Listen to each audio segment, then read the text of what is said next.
In this problem, we want to take a look at a basic example of integration by parts. And the first question we ask is, how do we know that we should use integration by parts with this particular problem? First of all, because we have a product, and we have a product that there is no way to simplify further. So x times cosine x, there's nothing really that we can do with that, and it leads us to use integration by parts to deal with the product. And you recall with integration by parts, the first thing that we have to do is to assign which function will become our u function. And we use the acronym LIPIT to help us do that. Logarithms, then inverse trig functions, polynomials, exponentials, and finally trig functions. So in this case we see that the x, which is a polynomial, comes before cosine of x, which is a trig function. So that leads us to use x as our u function.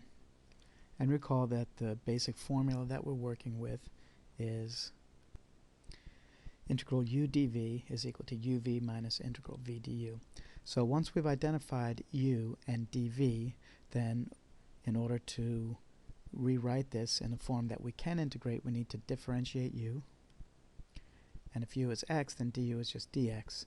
And we need to integrate dv, and the integral of cosine x dx is simply sine x. Alright, so at this point we're ready to put it back together. The first thing we need is uv, which is x sine x, then minus the integral of v du, which is just integral sine x dx. Now we've transformed the integral of x cosine x into an integral that's much simpler, just the integral of sine x, which is easy to antidifferentiate. We know that the antiderivative of sine x is negative cosine x. So I'm going to take out the negative and change the negative above to positive. And I end up with x sine x plus cosine x plus c. And that's all there is to doing it.